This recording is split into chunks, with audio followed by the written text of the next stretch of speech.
Suscríbete a nuestro canal TVC Play y activa las notificaciones.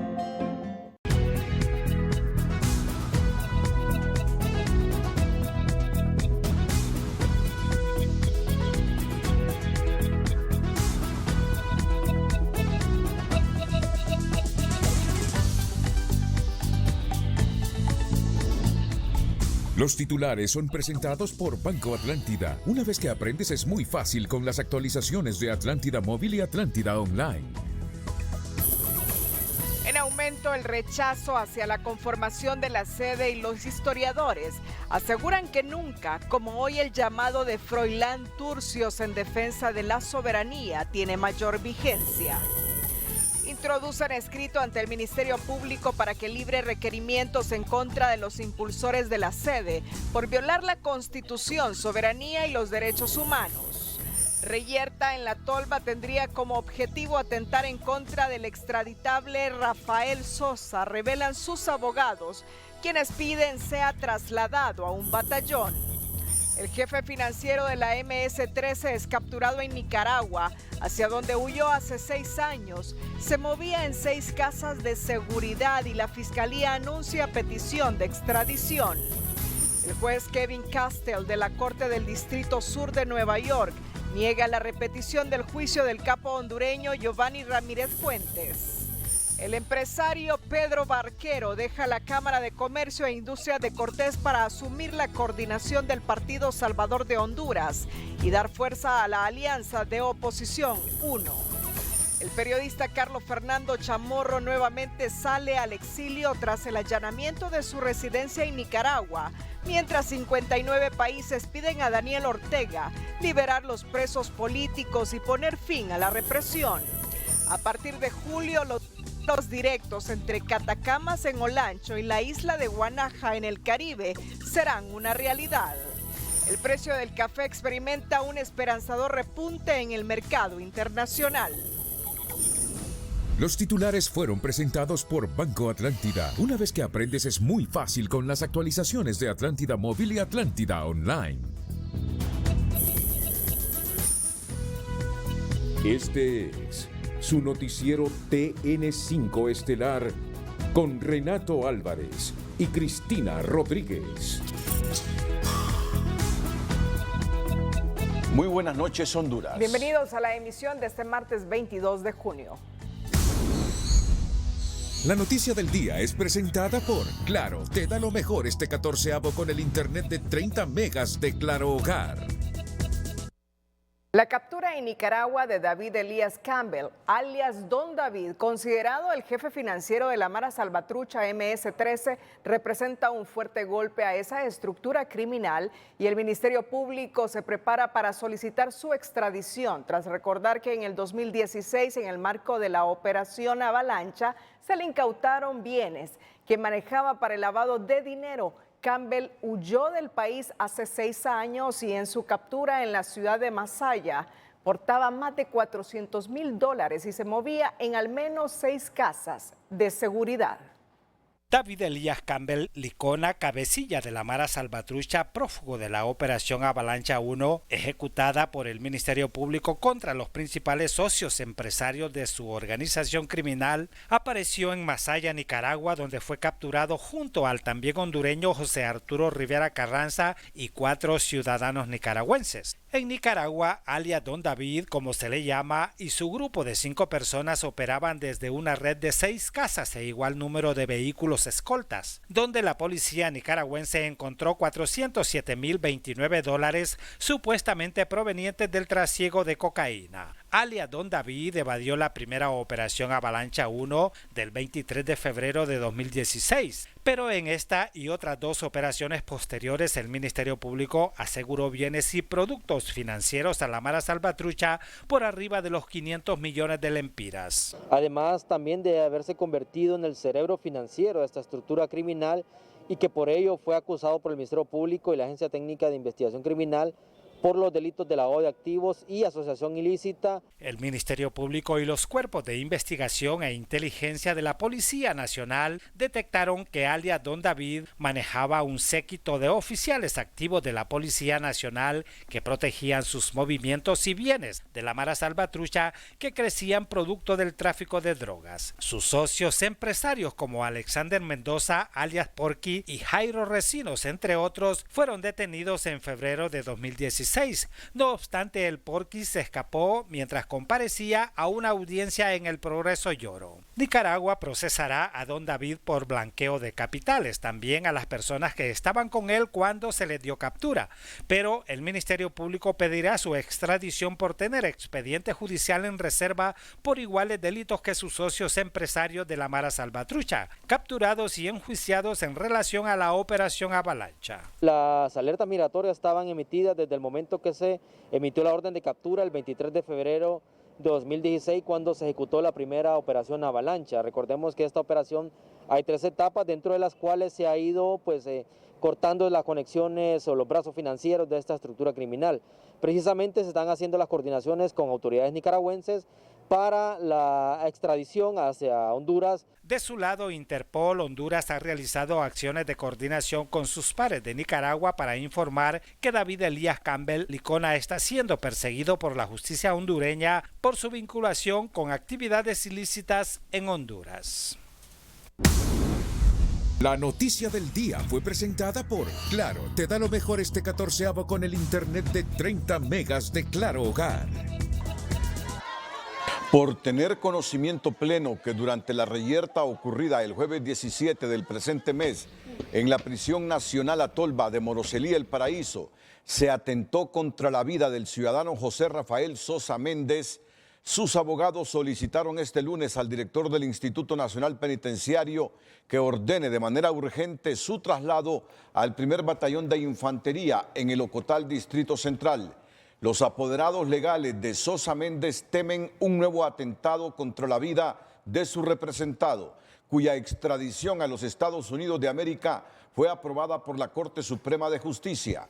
De su parte, el Instituto Nacional Penitenciario ha desconocido la orden de la juez de extradición que manda el traslado de Sosa Méndez al primer batallón, petición a la que se ha sumado el CONADE y el CONAPREV.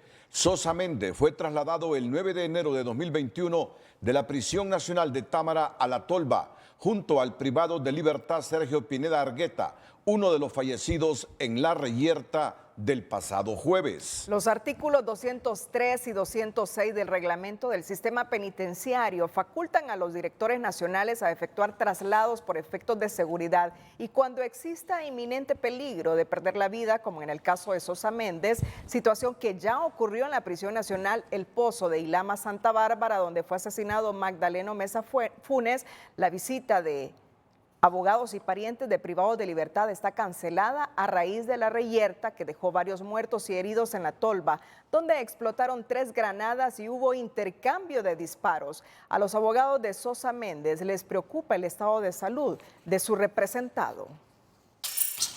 En medio de aplausos, globos, lágrimas y acompañado por todo su pueblo de Yamaranguila e Intibucá, este día fueron sepultados los restos de Lorenzo Bejarano, quien en vida fuera alcalde de dicho municipio por 3 periodos continuos y murió el pasado domingo a manos de un trabajador. Sus familiares aseguran que Lorenzo deja un legado de servicio, honradez y trabajo durante estos 12 años de servicio. Es notable el acompañamiento, el apoyo de su gente, su pueblo, que lo quería, que en estos últimos años se ganó el cariño indiscutible de la gente. Ha venido gente de todos lados del país, porque él siempre fue un elemento que se proyectó, no solo en Yamaranguila, a nivel de los departamentos, siempre apoyando con ideas, haciendo lo que le gustaba, el don de servicio, sin esperar nada de cambio. A las honras fúnebres de Bejarano y para solidarizarse con su familia llegaron autoridades de la Asociación de Municipios, alcaldes de los municipios vecinos de Intibucá y Lempira, así como el candidato presidencial liberal. Todos coincidieron que Lorenzo era un líder incuestionable que tenía el respaldo de su pueblo. Hoy se ha volcado todo un pueblo, muchos de ellos que seguramente no tenían oportunidad de desarrollo, pero cada uno de ellos, directa o indirectamente, fueron tocados por esta administración de un hombre que más de ser un alcalde era un líder, era un amigo. Por eso hemos venido a reconocer tan ejemplar ciudadano que va a quedar en la historia y en la vida de los corazones y la mente de todos estos ciudadanos. Recuerdan los habitantes de Yamaranguila que Lorenzo Bejarano gobernó su municipio sin ningún sectarismo político, aunque era de filiación liberal. El comisionado del Registro Nacional de las Personas, Oscar Rivera, aseguró que el hecho del privado de libertad que suplantó la identidad de otra persona y se descubrió cuando falleció en la reyerta en la cárcel de La Tolva en Moroselí, El Paraíso, se trata de un falso positivo porque nunca había hecho una gestión de tarjeta de identidad. De que hemos hecho una revisión exhaustiva de este caso, ya tenemos un informe de inspectoría en donde esta persona que ha fallecido lamentablemente nunca había hecho una gestión de tarjeta de identidad en el RNP. Lo que sí tenía es registro civil, o sea que estaba inscrito como hondureño, pero nunca había hecho una gestión de tarjeta de identidad. Por lo tanto, esto se llama un falso positivo. Cuando capturaron las huellas de la persona difunta, pegó en un 1AN con la persona que se mencionó en los medios de comunicación. Tenemos toda la documentación correspondiente y le hemos pedido a la DPI, que creo que es la encargada de levantamiento de esta información biométrica y dactiloscópica, que nos envíe la información para hacer una investigación más profunda. Rivera afirmó que la institución está abierta a cualquier investigación sobre este caso. Atendiendo una denuncia, la Agencia Técnica de Investigación a través de la Unidad contra Trata de Personas allanó una vivienda en la colonia San José 5 de San Pedro Sula, donde se detuvo a una madre que negoció la venta de su hija de 15 años. Señora de nombre Nora Yamilet Redondo Flores, según la denuncia, ellos tienen conocimiento de que meses atrás la señora la había vendido a su hija a una persona que reside en Estados Unidos y que ella recibía constantemente dinero de remesas, pagándole la cantidad de dinero por la cual había vendido a su hija, y ya también estaba el compromiso de que la cipota se iba a casar con él y que por eso no tuviera ningún inconveniente. En ese sentido, la investigación, hay elementos suficientes que efectivamente apuntan que esta señora vendió a su hija y se anda buscando a otra persona que también está vinculada a esta acción ilícita. Guzmán indicó que la mujer detenida fue puesta a la orden del Ministerio Público por el delito de trata de personas, mientras avanzan las investigaciones para corroborar si esta mujer actuaba solo o si formaba parte de alguna banda dedicada a este delito. La decisión de un tribunal de elevar a juicio oral y público el caso de los hospitales móviles, donde Marco Bográn y Alex Moraes serán sentados en el banquillo de los acusados para contar la historia de una compra fraudulenta de casi 48 millones de dólares, según el Ministerio Público, es un hecho que genera esperanzas, aunque sea 15 meses después de que comenzó la pandemia que ya contabiliza más de 6,000 muertes. 15 meses han pasado de la millonaria compra de los 7 cajones móviles a la empresa Elmed Medical System, y de allí parte una larga y agónica espera para que los responsables de tan malograda adquisición paguen por uno de los actos de corrupción más deleznables en el contexto de pandemia. Para este analista, la reciente determinación de elevar a juicio oral y público el proceso contra los exfuncionarios de Invest H, Marco Bográn y Alex Moraes es un paso importante pero tardío. No es que queramos tampoco una exposición pública, llevar a la guillotina a los responsables. Es simple y sencillamente que queremos una justicia pronta, no esa justicia en dos niveles, una para el pobre y otra para el que tiene poder. Tampoco queremos una justicia tardía, Lo que nosotros requerimos aquí, número uno, le solicitamos al Ministerio Público que accionara y lo hizo. Hay que celebrar eso. Bográn y Moraes son acusados de 2 delitos de fraude y 2 de violación de los deberes de los funcionarios en la compra de los 7 nosocomios, de los cuales 2 han sido adecuados pero para cirugías menores y no para COVID-19, por lo que en el Ministerio Público esperan que tras la notificación de la apertura del juicio se obtenga un fallo condenatorio. Bueno, en este caso el Ministerio Público llegará hasta las últimas instancias, es decir, obtener un fallo condenatorio. Además del proceso contra los 2 exfuncionarios de Inversión Estratégica Honduras, también se espera la pronta captura de Axel López, el representante legal de la empresa Elmed Medical System, que fue con quien se coludió Marco Bográn y Moraes para defraudar al Estado de Honduras y causar un grave perjuicio.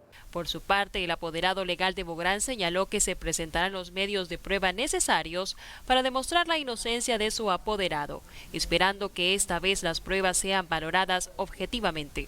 Nosotros en la audiencia probatoria vamos a presentar nuestros medios de prueba y en el debate esperamos que en esta oportunidad nuestras pruebas sean valoradas objetivamente y no como aconteció en el juzgado de instancia, que ni siquiera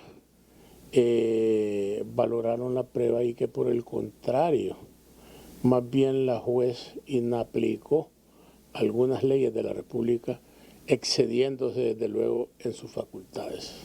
Entre marzo y abril de 2020, Bográn y Moraes compraron los hospitales móviles de manera directa, sin ninguna garantía y sin autorización previa del Consejo Directivo de Inves H, al guatemalteco Axel López, para contrarrestar los efectos de la pandemia a un costo estimado de $47.5 millones.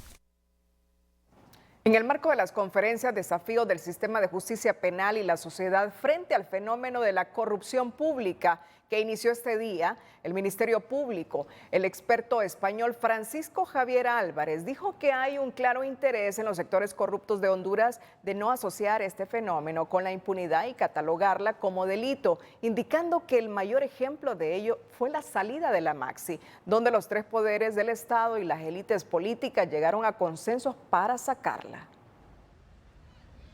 Honduras ha tenido tremendos episodios de corrupción consentidos por quienes deberían trabajar para impartir justicia, y es a ellos a quienes no les conviene que la impunidad sea tipificada como delito, según el experto español. Han causado y causan pues muchas dificultades al Estado y que algunos son consentidos o han sido consentidos plena y conscientemente por el propio legislador hondureño. Con una conducta gravísima que atenta contra los intereses de los ciudadanos de un país, ¿cuál sería la mejor forma? Yo creo que sencillamente la de no tipificarla como delito, la de no dar la entrada al Código Penal. Para el conferencista, uno de los factores que ha acrecentado la impunidad los últimos años fue la disolución de la Maxi. Opina que la misión fue disuelta por consenso de los 3 poderes del Estado y presiones de algunos miembros de la cúpula política hondureña. Creo que, al menos aparte de la cúpula del poder político hondureño, ya no le hacía falta la continuación de la Maxi. Hubo consenso al final de los 3 poderes del Estado en la salida de la Maxi. Lo que dice, yo creo, mucho acerca de los grandes obstáculos que tenía que enfrentar la Maxi para la continuación de su labor. Este sociólogo opina que es difícil luchar contra la impunidad si las redes de corrupción son quienes controlan a sus anchas la administración estatal de Honduras. Son redes de corrupción que controlan la administración del Estado. Entonces, como bien se planteaba en esta conferencia, ¿de qué forma se puede perseguir a la corrupción si los mismos corruptos son los que administran el Estado? Entonces esa es la problemática en el país. El no tener políticas de persecución penal claras ha agravado el problema en el país para este analista. Considera que las autoridades deben enfocarse en fortalecer la investigación y apoyar a las instituciones y personas dedicadas a impartir justicia. La alta tasa de impunidad impera y es necesario tomar cartas en el asunto en materia de una investigación eficaz, fuerte, y además fortalecer con una política de persecución penal fuerte, tanto en el Ministerio Público como también en los demás órganos dedicados a la investigación en el país. Las opiniones surgen en el marco de un ciclo de conferencias denominadas Desafíos del Sistema de Justicia Penal y la Sociedad frente al fenómeno de la corrupción pública, organizadas por el Ministerio Público, en las cuales se abordarán temas relacionados a la prevención de la corrupción, el financiamiento ilegal de los partidos políticos como factor relevante en la corrupción pública y las auditorías en los delitos de corrupción, entre otros. Más adelante aquí en el Noticiero Líder, en un esfuerzo por superar la crisis económica derivada de la pandemia, Guanaja recibirá a partir del 2 de julio vuelos procedentes del departamento de Olancho. Bueno, el comandante sandinista que ha huido de su país para que no lo capture Daniel Ortega y su mujer es Luis Carrión. Mire usted cómo está Nicaragua. Periodistas como Carlos Fernando Chamorro, que ha participado aquí en diferentes programas de Televicentro, especialmente en TN5 y en Frente a Frente, ha tenido que huir de su país porque ya sentía que otra vez, que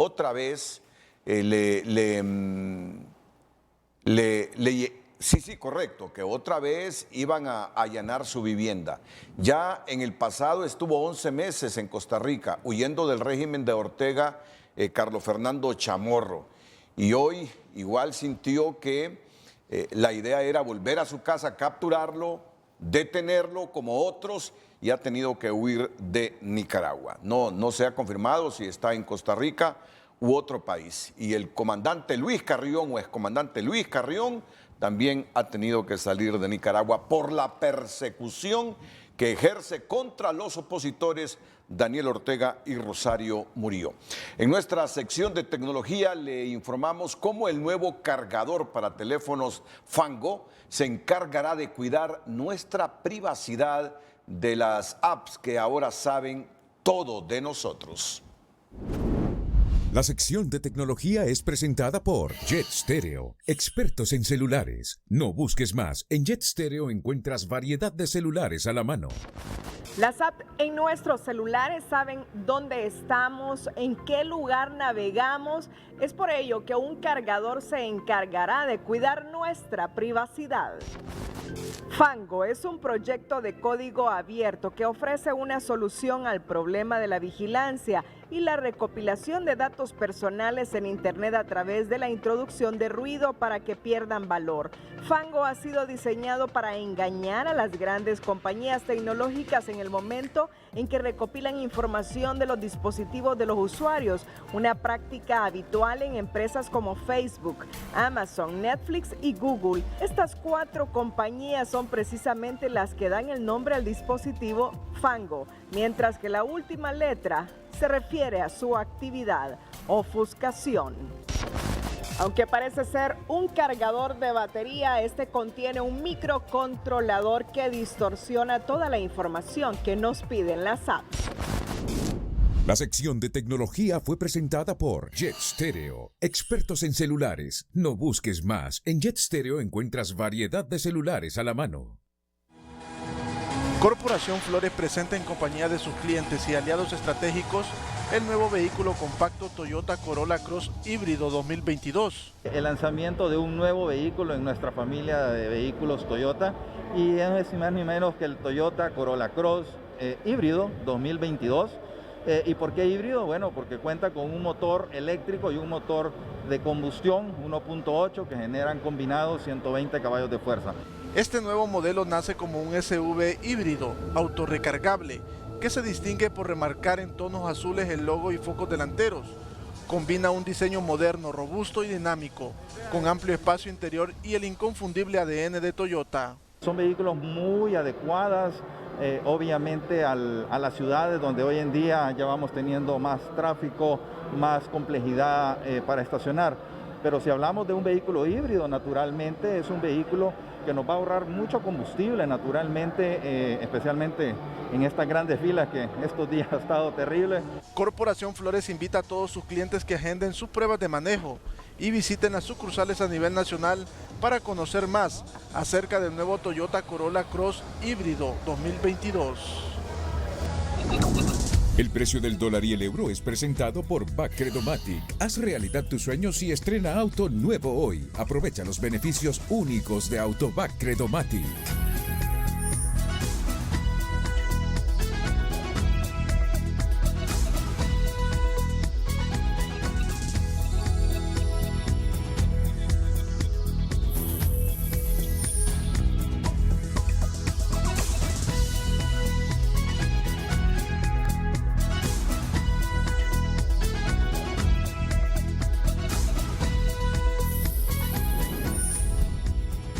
El precio del dólar y el euro fue presentado por Bacredomatic. Haz realidad tus sueños y estrena auto nuevo hoy con 3 meses de gracia. Bacredomatic.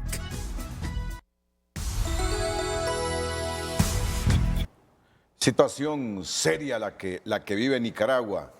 En las últimas horas han capturado al periodista deportivo Miguel Mendoza, uno de los periodistas, aunque este es Luis Carrión, este es el excomandante Luis Carrión. Luis Carrión ha tenido que huir de Nicaragua también por la persecución política de Daniel Ortega y Rosario Murillo. Y en las últimas horas, capturaron al periodista deportivo Miguel Mendoza, simplemente porque en su Twitter cuestionaba el gobierno de Daniel Ortega. Y también han capturado a María Fernanda Flores Lanzas, la esposa de Arnoldo Alemán, primera dama de Nicaragua. Así está la situación en Nicaragua, la persecución política que hace sobre sus opositores Daniel Ortega, que pretende una nueva reelección y para eso no quiere más candidatos presidenciales que él. No quiere opositores, no quieren los Ortega Murillo que se les cuestione, y es así que están arrasando con toda la oposición. El periodista deportivo Miguel Mendoza, la detención de María Fernanda Flores Lanzas, esposa de Arnoldo Alemán, expresidente de Nicaragua.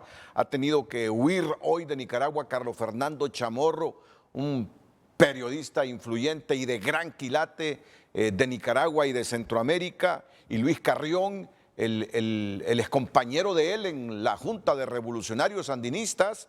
Luis Carrión, el excomandante sandinista, también ha tenido que huir. Entre otros, la situación fea, dramática, antidemocrática que vive Nicaragua en este momento con esta pareja que lo gobierna, Daniel Ortega y Rosario Murillo. De regreso con la información nacional. En el segundo día de la quinta jornada de vacunación, las dosis se agotaron en menos de 5 horas y decenas de personas que esperaban por el antídoto haciendo filas de madrugada se quedaron sin inmunizarse y las autoridades de salud anunciaron la habilitación de una página en internet para ordenar la vacunación por cita en el caso del autoservicio, mientras a los ciudadanos de a pie la atención será por orden de llegada. En menos de 5 horas, las vacunas contra la COVID-19 asignadas para este martes se terminaron. El malestar entre la población, que permaneció desde las 3, 4 y 5 de la madrugada en los alrededores de los puntos de inmunización, era evidente, pues debieron regresar a casa sin vacunas y con el tiempo perdido. Porque no es justo de que nosotros estuvimos desde las 5 de la mañana, venimos desde allá de Hondutel, haciendo este mamo de fila con este sol, somos hipertensos, tenemos enfermedades de base, no tenemos medidas de bioseguridad y ahora nos salen con esa tontera de que no hay vacuna. En el Instituto Central, los encargados trataron de explicar que las más de 700 vacunas fueron aplicadas según el orden de llegada, versión que no fue bien recibida por la multitud que aguardaba por su dosis. Los médicos están tratando de hacer lo humanamente posible para poderlos atender a todos, ¿verdad? Hoy se salió con 500, aquí hoy se salió con 540 vacunas. Y dijeron que solo iban a dar 600 vacunas, pero nos iban a dar un boleto para que los que no lográramos viniéramos mañana. Ahora no, ya solo cerraron el portón y dicen que no hay. Y vaya, mire usted la cola hasta dónde va. Y aquí vemos más de 500 personas. En la modalidad vehicular, la historia parecía calcada. Largas filas de vehículos aguardaron por horas para ingresar a los puntos. Don Nelson llegó a las 4 de la mañana hasta la UNA. Llevó burrita, café y mucha agua, pues estaba consciente de lo que le aguardaba. Pero le voy a decir que hay más gente de Copeco y todo eso haciendo nada. Yo creo que hay más gente que inyecciones o vacunas. Desde las 4 de la mañana. Ya desayuné, ya tomé café, ya tomé agua Según autoridades de salud, pese a la ampliación de dosis, estas resultaron insuficientes porque en un 40% las personas que llegaron no pertenecían al rango de edad establecido, pues al parecer todos esperaban la Pfizer. Hemos observado que vamos saliendo gradualmente, pero estamos viendo que la población está abocándose, si aún sin tener los rangos de edad que fueron citados, porque si vacunamos a una capitalino que no esté en el rango, le estamos quitando la vacuna a quien le corresponde. Pero ya estando aquí nos ponen en aprieto y todo el mundo tiene derecho a su vacuna. En ese sentido, la CESAL determinó que a partir de este miércoles solo se atenderá por cita en el caso de los vehículos a través del sitio en línea vacunascovid19.salud.gov.hn y por orden de llegada a los peatones. La llegada de la vacuna al país ha causado conmoción entre las personas que, pese a no estar dentro de los rangos de vacunación, han salido para buscar la inmunización contra la COVID, por lo que las autoridades piden paciencia y respetar los horarios y las edades establecidas. Gabriela Andino, Telenoticias. Autoridades de los principales centros asistenciales de la capital reportaron este martes un total de 9 víctimas mortales a causa de la COVID-19 en las últimas 24 horas. 4 de las víctimas en la unidad de cuidados intensivos del Hospital Escuela. 3 personas perdieron la vida en las salas COVID del Instituto Hondureño de Seguridad Social. Un joven falleció en el Hospital Infantil María, mientras el Hospital de Especialidades El Tórax se reporta la muerte de una persona de la tercera edad a causa del virus. Y los datos nacionales son los siguientes. Hoy 923 nuevos casos para un total de 255.117. 46 nuevos fallecidos para un total de fallecidos de 6.818. Ya nos estamos acercando a los 7.000. Cifras oficiales, ¿verdad? Aunque las extraoficiales indican que puede haber el doble inclusive de personas muertas por la COVID. Nuevos recuperados 81 para un total de recuperados de 91.943. Son los datos hasta hoy de la pandemia. Las autoridades de turismo y el sector hotelero de la isla de Guanaja, en Islas de la Bahía, sector deprimido por la pandemia, implementarán mecanismos para levantar el rubro y anuncian que a partir del 2 de julio inician los vuelos directos desde Catacamas y Guanaja. Economía Hoy es presentado por Banco de Occidente. Estamos listos para ayudarte a reactivarte hoy con los productos y servicios más eficientes. Aquí es Guanaja, un paraíso. El gobierno apuesta a reactivar el turismo con el concurso de los hoteleros y las fuerzas vivas de la zona, después de un año de pandemia que tiene en número rojo la industria sin chimenea. Guanaja es uno de los destinos turísticos más representativos de nuestro país, pero nuestro objetivo principal es venir a acercar a los diferentes prestadores de servicios con tierra firme para que podamos hacer esas alianzas estratégicas con la empresa privada, de igual forma crear todas las condiciones como gobierno para que todos juntos empecemos a disfrutar Honduras con precios accesibles.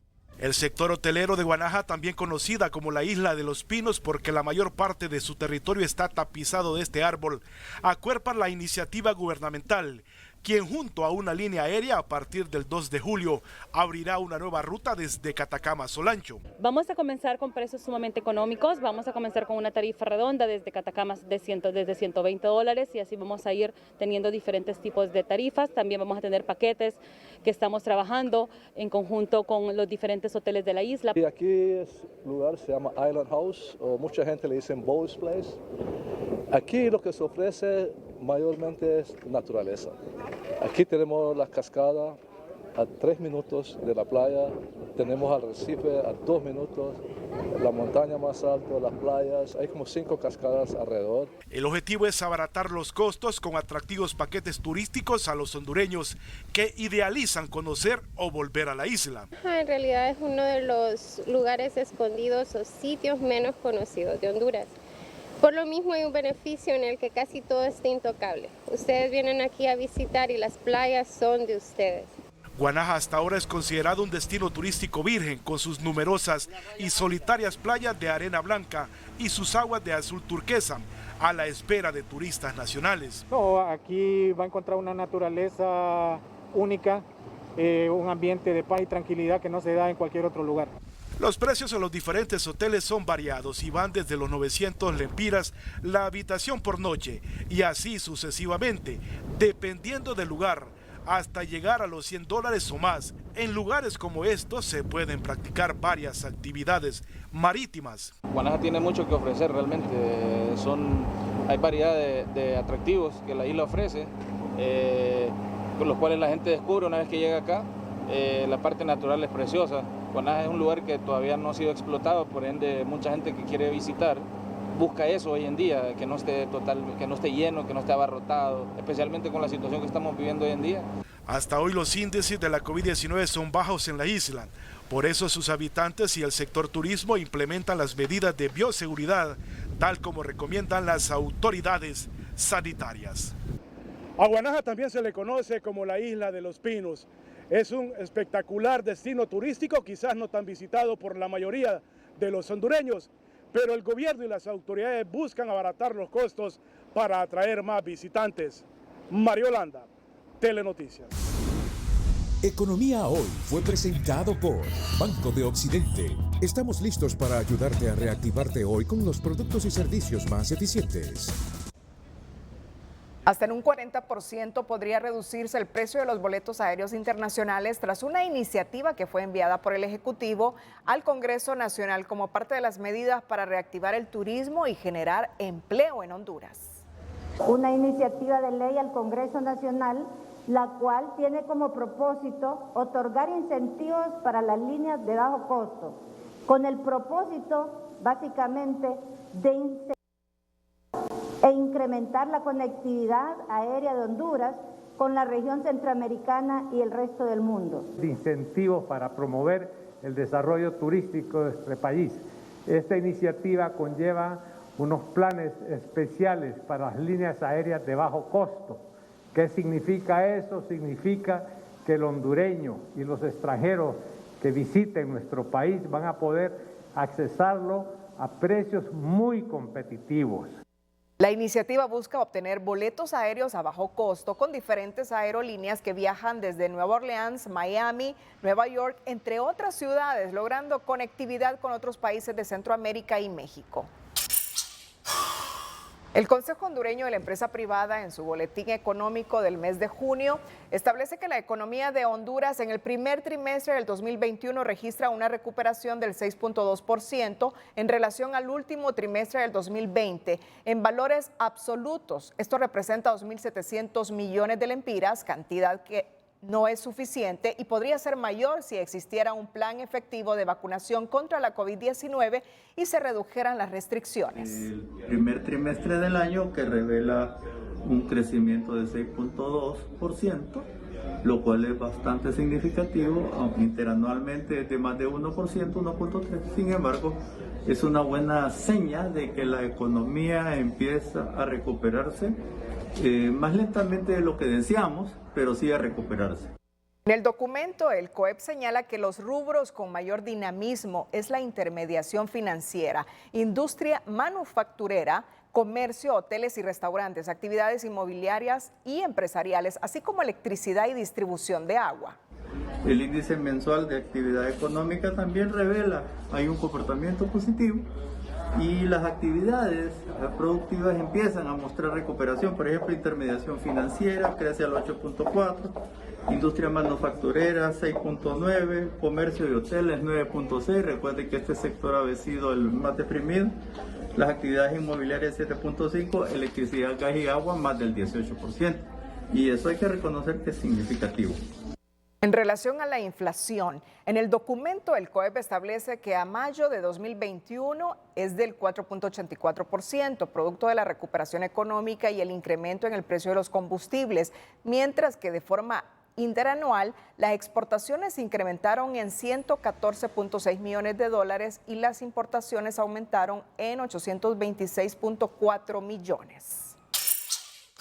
Entre 155 y 160 dólares fluctuó este día el precio del quintal de café oro en el mercado internacional, superando los 148 dólares, que es el precio más alto que había alcanzado el aromático en el presente año. Fíjese que tenemos, creo que alrededor de unos 4 o 5 años no teníamos un precio como el de ahorita. Es excelente nos está favoreciendo la disminución de un 30% de la cosecha de Brasil y el problema político-social de Colombia que no pueden exportar a los países que ellos les suministran la materia prima. ¿Cómo están hoy? Hoy podríamos decir a $159 creo que cerró, que creo que es excelente, ojalá que se mantenga. La noticia es positiva para el rubro, pero son pocos los productores que tienen café en su poder en este momento. Los exportadores reportan un incremento del 19% en los ingresos en relación a la cosecha anterior. De dólares, de quintales, perdón, generando 850, 860 millones de dólares en divisas. Estamos hablando aproximadamente de un 19% más en relación al año pasado, con unas ventas acumuladas de 5,5 millones.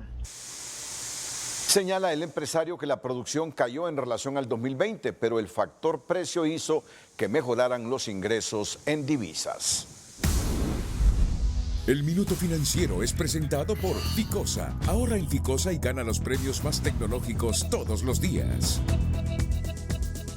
Debido a una leve depreciación del dólar, el aumento de las remesas y la acumulación de divisas para la importación de bienes y servicios por más de 8 meses, el valor del lempira con respecto al dólar continúa fortaleciéndose. El tipo de cambio se ubica en 24.11 lempiras por dólar, lo que significa una recuperación de 79 centavos del 21 de junio de 2020 a la misma fecha del 2021.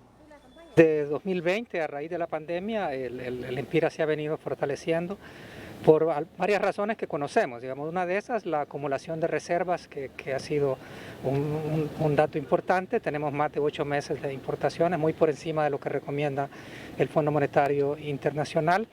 Y esto porque las remesas no cayeron aún durante la pandemia. Otro fenómeno que está favoreciendo ahora es precisamente la depreciación del dólar. Entonces, la depreciación del dólar hace que se vea un poco más fortalecido el lempira en relación a esa moneda.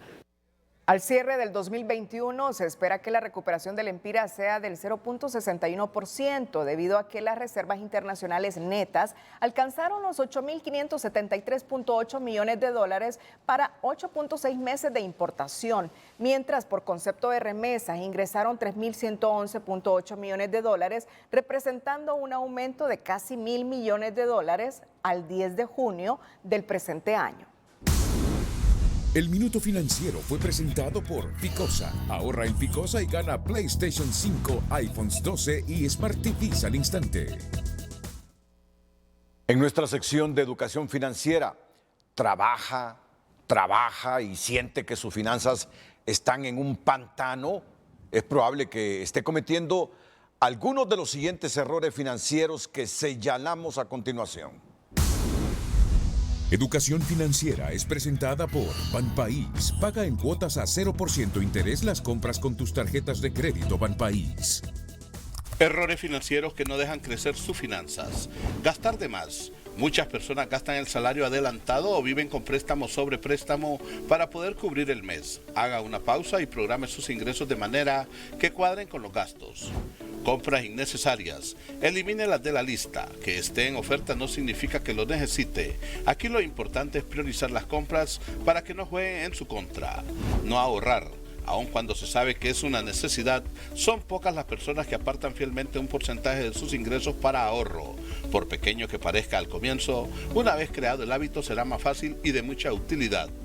No llevar un control de gastos. No hay nada más decepcionante que una tarjeta sobregirada y sin saber en qué se gastó ese dinero. Si lleva la cuenta de todo, nunca sus finanzas quedarán en rojo.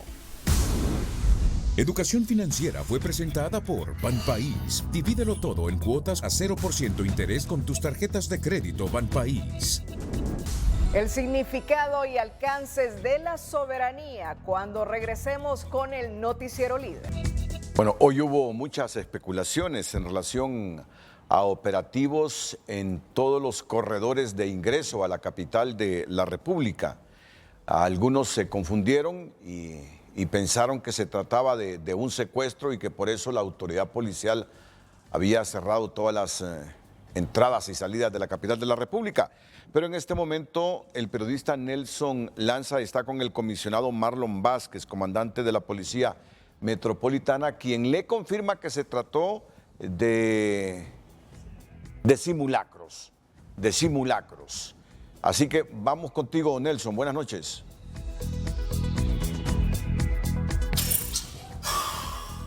Buenas noches, muchas gracias, Renato. En efecto, me acompaña el comisionado Marlon Vázquez Palma y quien nos dilucida todo esto porque muchas conjeturas, se hablaba de que hubo secuestros, que estaba persiguiendo también grupos criminales. ¿Qué fue lo que ocurrió realmente, comisionado, esta noche que cerró la ciudad? Bueno, tengan todos buenas noches. Sí, el día de hoy, pues la Unidad Metropolitana del Distrito Central, pues mediante un simulacro, que realmente fue un simulacro, probamos por 10 minutos, a las 7 de la noche directamente cerrar lo que es todo lo que es el Distrito Central. Salidas, las 5 salidas y directamente los bulevares. Una forma como experimentando directamente para el día de mañana, pues una reacción que se pueda dar en un robo de vehículos, robo a motos, incluso homicidios y secuestro, ¿verdad? Directamente como se manejó, que realmente no era nada que ver. Esto lo hicimos más que todo por 10 minutos y realmente conectados con el 911 y se logró lo que esperaba, la expectativa. Y vamos a mejorar si se encontraron fallas en la misma. Hablando de hechos criminales, se está incrementando el número de muertes en el país. ¿Cuál es la situación en la ciudad capital? ¿O esto les preocupa a ustedes por estos simulacros? Claro, todo esto viene a redondar los homicidios directamente. Actualmente pues está llevando a cabo una serie de operativos en las colonias más conflictivas que tenemos en la misma, todos los días, día y noche, así como operativos que ustedes los observan en la calle. Entonces estamos trabajando por la misma y tratando de dar respuesta y seguridad a la población de Tegucigalpa. Bien, muchas gracias al comisionado Marlon Vázquez Palma. Bueno, sí, ¿cuáles fueron los resultados del simulacro en este caso? Bueno, directamente pues con el 911 pues se probó que sí, se obtuvo los resultados, se paralizó todo el flujo vehicular en toda la capital y es lo que andamos buscando nosotros, ¿verdad? Ese objetivo y realmente pues las fallas que tuvimos las vamos a analizar en una reunión posteriormente. Bien, muchas gracias al comisionado. Compañeros, retornamos con ustedes. Mediante un comunicado de prensa, la Asociación de Pastores de Tegucigalpa se pronunció en contra de la sede por considerar que carecen de legalidad, transparencia y justicia social para el pueblo de Honduras. Según lo citado en el documento, la organización considera preocupante que se hayan vendido los arrecifes coralinos, los ingresos a las playas y lugares propicios al desarrollo por el acceso a los puertos, y por eso se debe salir a las calles para exigir la derogación de la ley que da vida a la sede. Representantes de más de 35 organizaciones civiles y ciudadanas que conforman el Movimiento Nacional contra las Sedes y por la Soberanía Nacional realizaron este martes una protesta frente a la Corte Suprema de Justicia para pedir la inmediata derogación del proyecto de las zonas de empleo y desarrollo económico del país. ¿Qué pretendemos? Que se derogue los 4 artículos de la Constitución que fueron reformados para incluir la figura de las zonas de empleo y desarrollo económico, sede, y que se derogue la ley orgánica de las sedes por ser atentatorias de la Constitución, de tratados internacionales suscritos soberanamente por el Estado de Honduras y de sentencias internacionales de la Corte de Justicia de La Haya. Durante la protesta, los representantes del movimiento leyeron un comunicado dirigido al directorio del Banco Central de Honduras en el que exigen la prohibición total del uso de criptomonedas en suelo hondureño, con el fin de que no se perjudiquen aún más los raquíticos recursos económicos de las mayorías en Honduras. La incomodidad contra la sede avanza hacia un clamor generalizado y cada vez son más las voces que se suman a las protestas y exigen la derogación del polémico proyecto.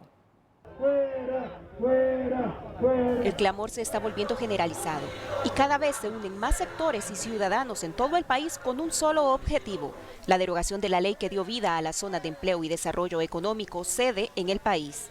El tema es álgido y casi a diario surgen nuevas muestras de oposición al proyecto, como la carta pública del claustro de profesores de Derecho de la Universidad Nacional Autónoma de Honduras, que cuestiona a los 3 poderes del Estado por su participación en la creación de la sede.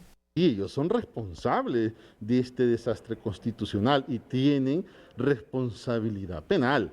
Lógicamente, eso configura un delito de traición a la patria. El gobierno aún tiene espacio, fíjate bien, y los 3 poderes del Estado, de sentarse, analizar y parar esto. Parar esto, y si esto responde a agendas paralelas, pues replantear sus agendas. Al final, en el campo político, lo vamos a saber hoy o mañana, que era lo que pretendían, 1. Pero que no se siga jugando más con la inocencia de todo un pueblo. El tema causa tanta indignación como en el caso de esta hondureña, quien exige derogar de inmediato los artículos que permiten la creación de la sede. Yo como ciudadana Larisa Barahona pido la derogación de esa aberración jurídica que, como lo he dicho, desde el principio fue concebida violentando la Constitución y las leyes. Y detrás de nosotros hay muchos ciudadanos hondureñas y hondureños que están en contra de esta violentación a los derechos, a la dignidad del ser humano del hondureño. La derogación de la sede comienza a retumbar en todo el territorio nacional por el riesgo que representa para la soberanía. Sin embargo, la élite política que la aprobó se hace la desentendida, según este analista. Esto solo refleja la naturaleza de nuestros politiqueros. No escuchan al pueblo, no escuchan al soberano. Y es importante que, más allá de maquillar con discursos pro derechos, por ejemplo, vamos a generar trabajo, vamos a generar desarrollo. Mire, no sean mentirosos, no disfracen las cosas. En realidad, este es un proyecto para seguir beneficiando a los privilegiados del país en detrimento de los grupos más vulnerables de la patria. Pese a que los promotores del proyecto afirman que la sede traerán desarrollo y empleo a Honduras, para algunos solo son promesas vacías. Piden no más mentiras, exigen su derogación inmediata. No hay desarrollo en nuestro país. Lo que hay sí es una clase privilegiada que se está aprovechando de la riqueza de nuestro país y sobre todo realizando actos de corrupción.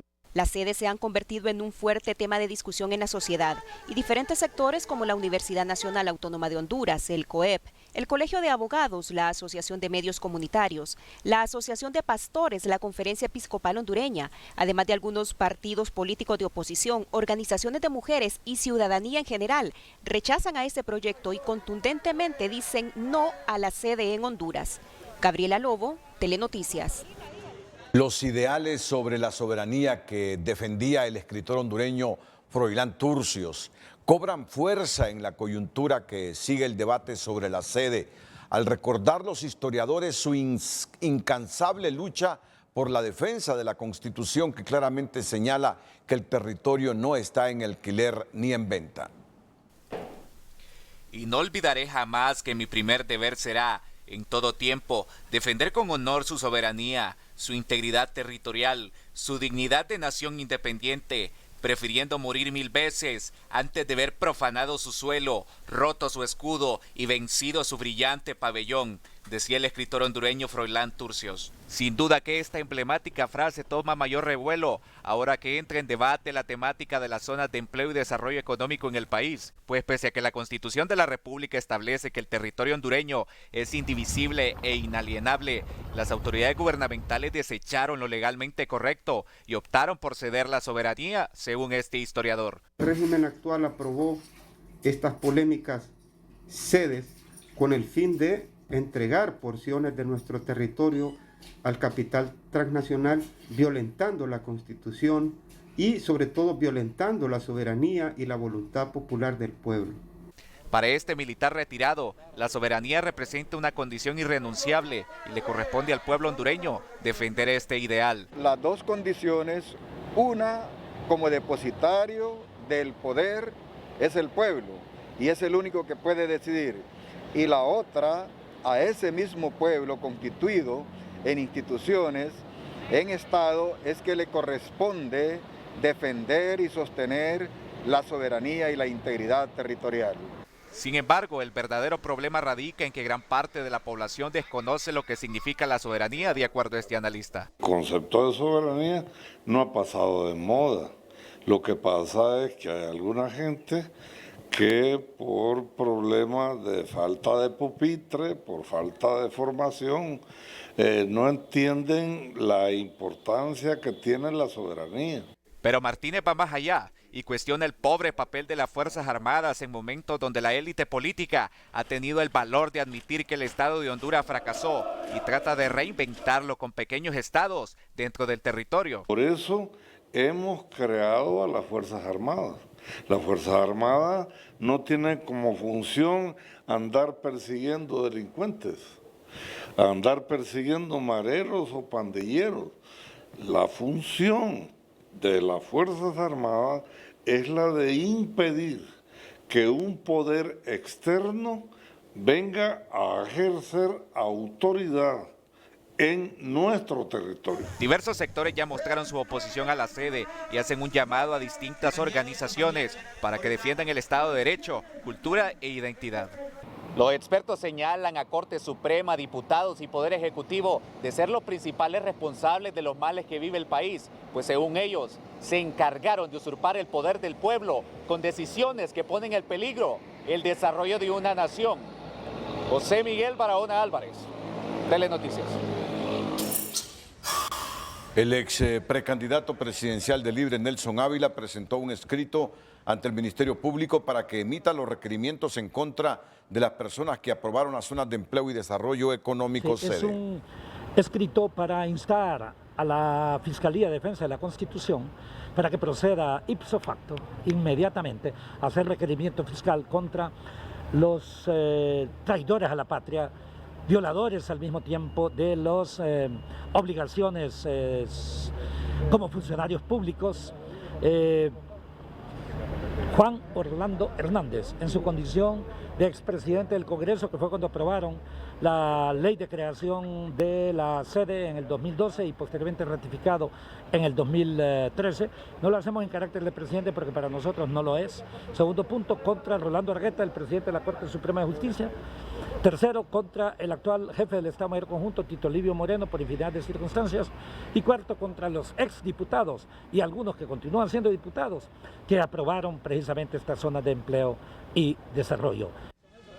Ávila también presentó el escrito ante la Organización de las Naciones Unidas, ONU, y la Organización de los Estados Americanos, OEA, por violaciones a los derechos humanos que conllevan la instalación de las sedes.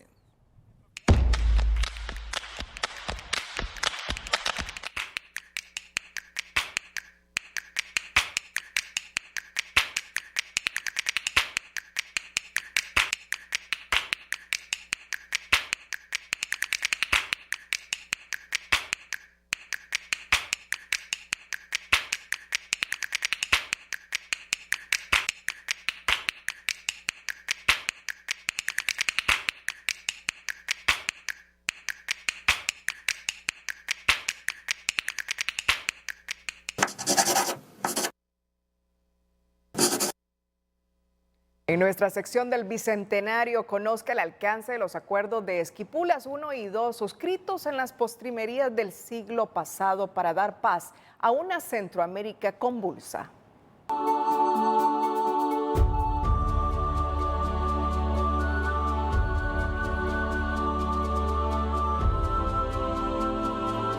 En la década de los 80, sin consultarle a Washington, el grupo Contadora, que conforman 4 países, México, Colombia, Venezuela y Panamá, proponen el acuerdo de Esquipulas para sembrar la paz y la democratización en Centroamérica, sacudida por los conflictos bélicos internos y la Guerra Fría. Se le llamó Acuerdo de Esquipulas porque tuvieron el fuerte impulso del presidente Vinicio Cerezo de Guatemala en ese entonces, y especialmente el de Costa Rica, el presidente Oscar Arias, que gracias a ese impulso ganó posteriormente el Premio Nobel de la Paz. El 25 de mayo de 1986 tuvo lugar la primera reunión que se bautizó Esquipulas 1, a la que asistieron los 5 presidentes de la región, y de ahí nace el Acuerdo de Esquipulas 2, que luego impulsa la cooperación y una estructura básica para la resolución pacífica de los conflictos. En la década de los 90, Centroamérica se encauzó a un proceso de pacificación y democratización. En medio del ruido de la guerra se firman los acuerdos de paz de Esquipulas II. Atrás quedan 200.000 muertos en Guatemala, 120.000 en El Salvador y 70.000 en Nicaragua. Al amparo de este consenso, en Honduras se desmoviliza el ejército irregular, más conocido como la Contra, y que estaba a la vista en la frontera con Nicaragua, pero que por muchos años negaron varios gobiernos de este país.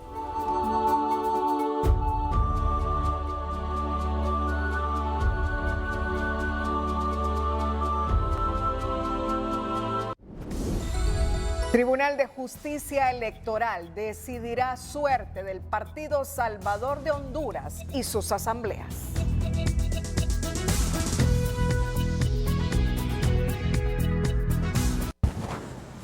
Continúa la disputa a lo interno del Partido Salvador de Honduras y esta vez el representante de los delegados de la Asamblea Departamental de Cortés, Freddy Pavón, presentó una denuncia ante el CNE en donde señala que las autoridades del Directorio Nacional de ese instituto político comandado por Salvador Nasralla entregaron las planillas a cargo de elección popular sin respetar las decisiones que se tomaron en los encuentros sostenidos previamente.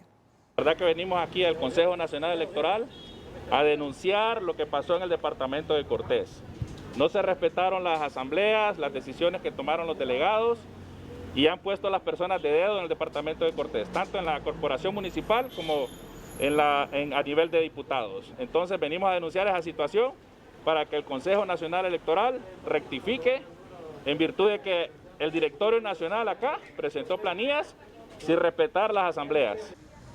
Los miembros de la Asamblea que acudieron este martes ante la entidad electoral insistieron en que no pertenecen a la facción del excomisionado Henry Osorto, pues apoyan a Nasralla. Sin embargo, dejaron claro que no están de acuerdo con que se cometan ese tipo de abusos. El secretario del Consejo Nacional Electoral, Alejandro Martínez, informó que será el Tribunal de Justicia Electoral que decidirá el tema de las dos asambleas del Partido Salvador de Honduras. Sí, en ese tema de las dos asambleas del Partido Salvador de Honduras, días anteriores, el abogado Rafael Virgilio Padilla, en representación del Partido Salvador de Honduras, presentó un escrito de apelación. Y nosotros, desde el momento en que presentan una apelación, nosotros dejamos de conocer sobre esos dos asambleas que tuvieron.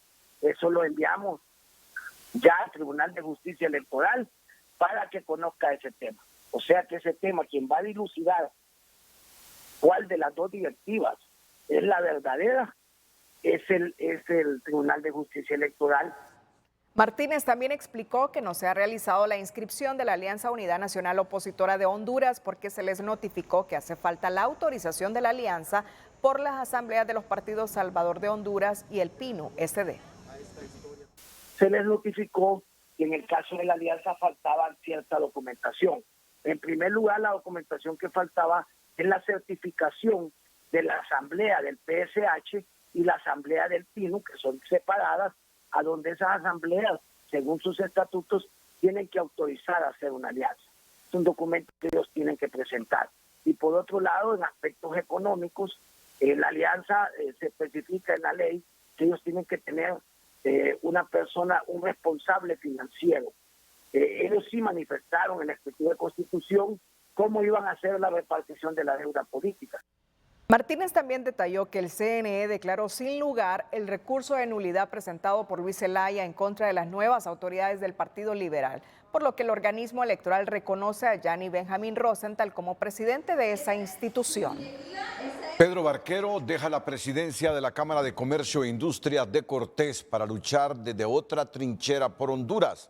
Eso ha manifestado el dirigente empresarial al indicar que decidió acompañar a Salvador Nasralla en la coordinación de su proyecto de país en el Partido Salvador de Honduras.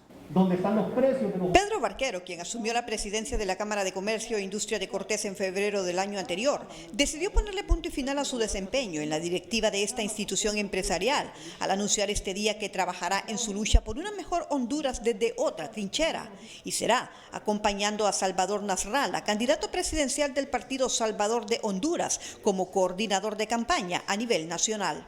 He desarrollado mi trayectoria profesional en la empresa privada, pero hoy mi compromiso con Honduras y mi conciencia me piden trabajar desde otra trinchera. He sido invitado por el candidato presidencial del Partido Salvador de Honduras, Salvador Nasralla, a trabajar en la coordinación de su proyecto de país.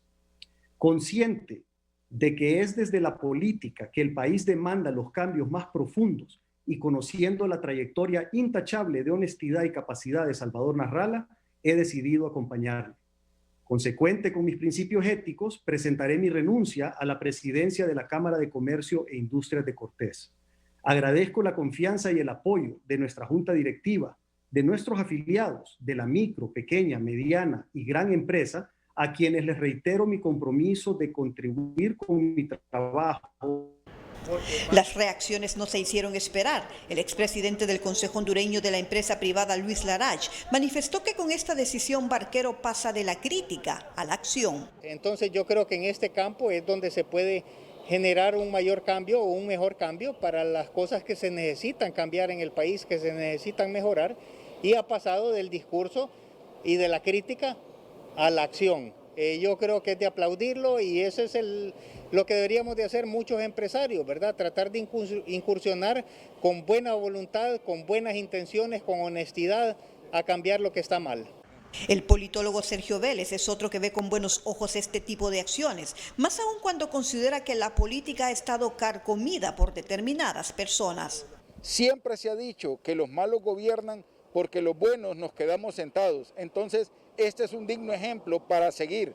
Si queremos cambiar Honduras, tenemos que dar un paso al frente y evitar que todos estos que a través de las irregularidades, de los malos gobiernos en los que nos han sometido, salgan. Es tiempo de limpiar la casa. Tenemos que limpiar de toda la basura que nos ha tenido sumergida a un partido, a una situación irregular.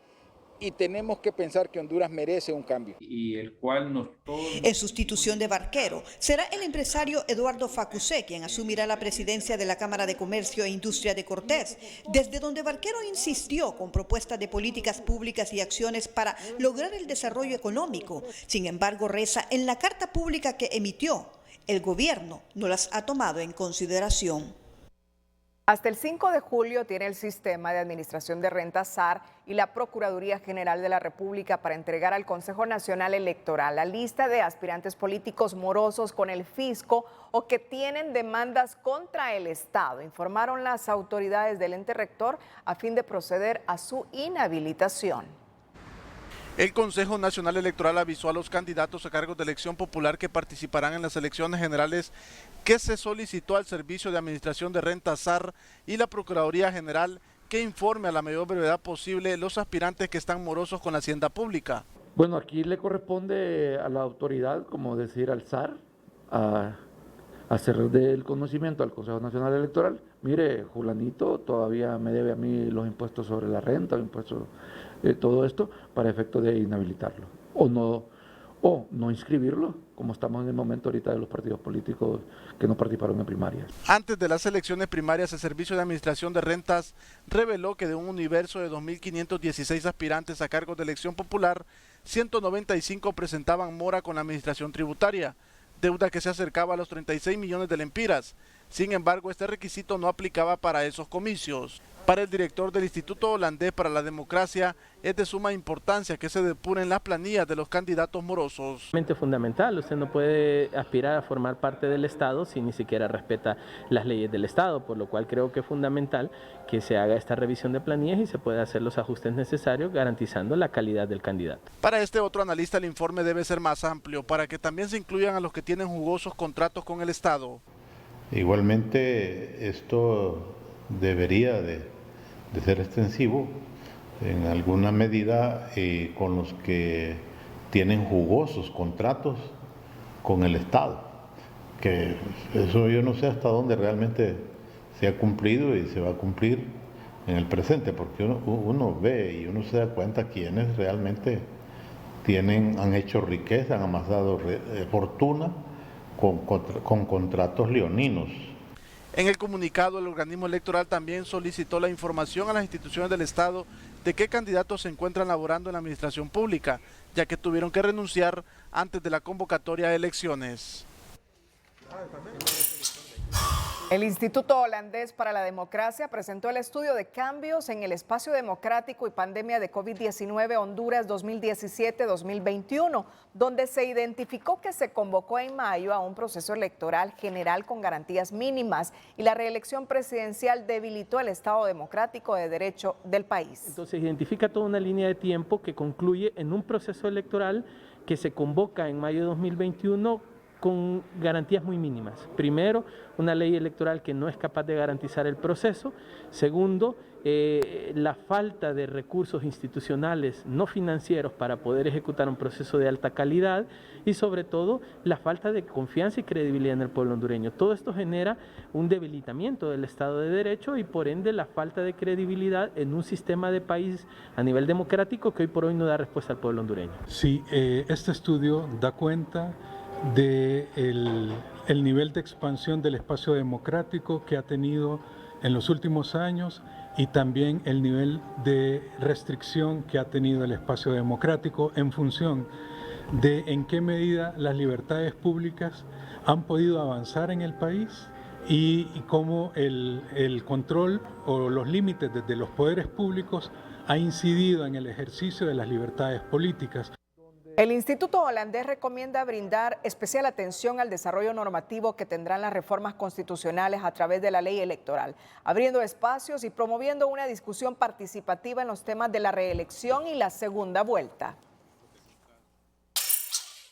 Este martes, el juez Kevin Castell, luego de revisar los argumentos planteados por la defensa del hondureño Giovanni Fuentes Ramírez, condenado por narcotráfico, entre otros delitos, negó su absolución y la repetición del juicio y pide al secretario de la Corte del Distrito Sur de Nueva York poner fin a las mociones.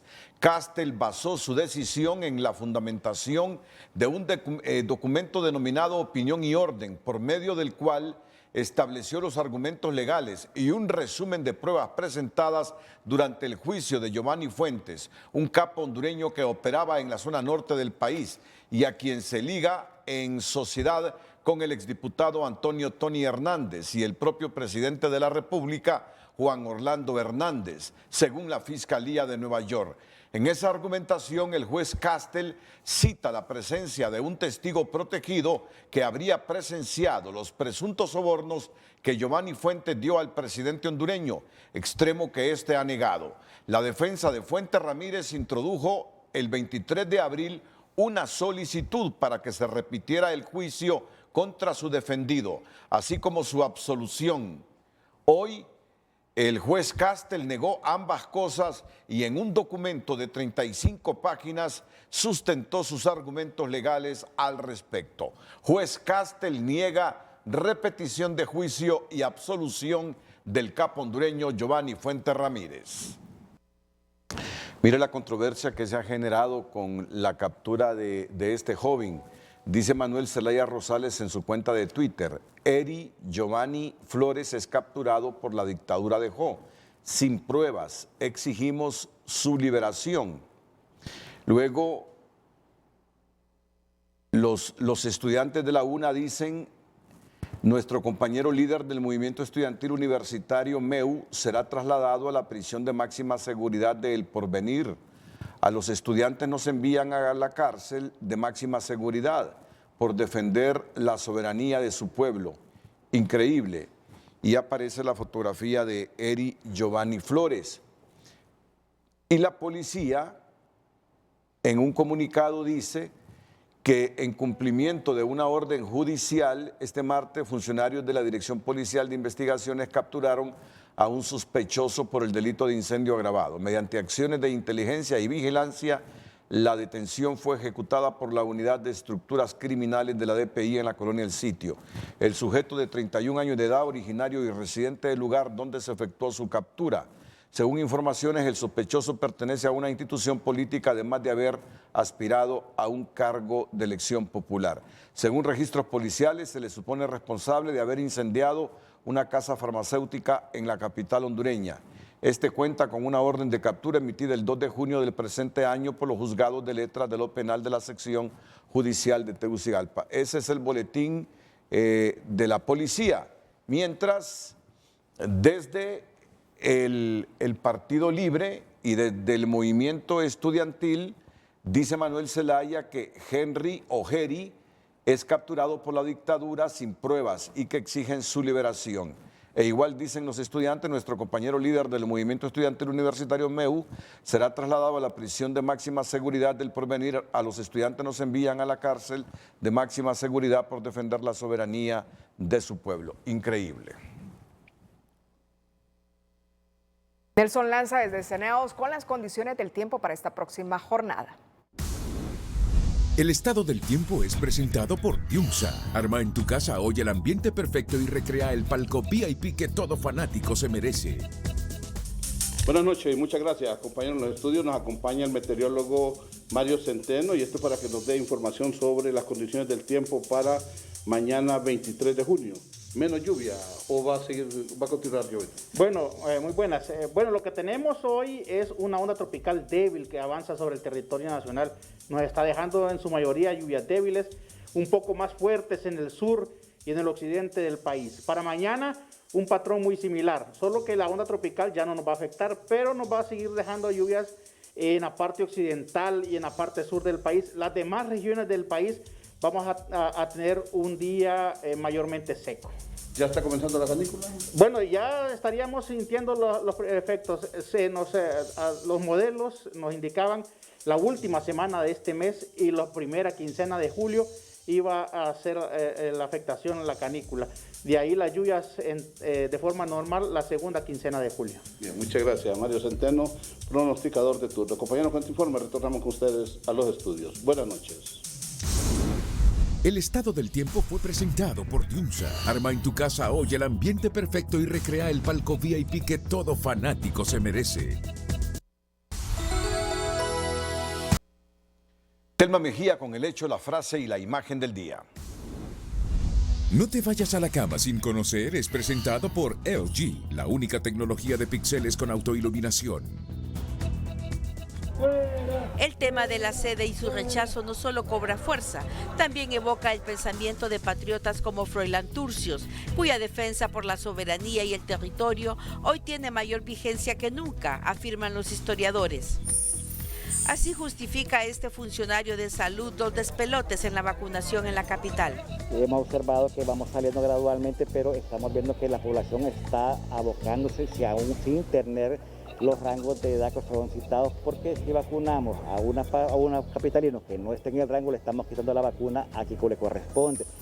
El principal jefe financiero de la MS-13, David Campbell, es capturado en Nicaragua. Huyó de Honduras hace 6 años, cuando la Fiscalía le montó un operativo y le relacionó con el soborno a más de 70 oficiales de la policía. La Fiscalía anunció que pedirá su extradición. No te vayas a la cama sin conocer fue presentado por LG, la única tecnología de píxeles con autoiluminación. Cerramos la emisión estelar. Gracias por su fiel sintonía. Nos despedimos con las 5 de TN5. Feliz noche.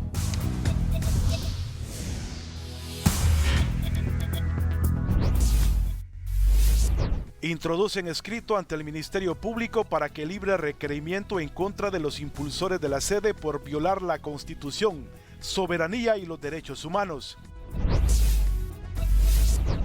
Reyerta en la Tolva tendría como objetivo atentar en contra del extraditable Rafael Sosa, revelan sus abogados, quienes piden sea trasladado a un batallón. El juez Kevin Castell de la Corte del Distrito Sur de Nueva York niega la repetición del juicio del capo hondureño Giovanni Ramírez Fuentes. El empresario Pedro Barquero deja la Cámara de Comercio e Industrias de Cortés para asumir la coordinación del Partido Salvador de Honduras y dar fuerza a la Alianza de Oposición 1. Con lágrimas y aplausos, el pueblo de Yamaranguila en Intibucá despide a su alcalde Lorenzo Bejarano, asesinado por uno de sus trabajadores.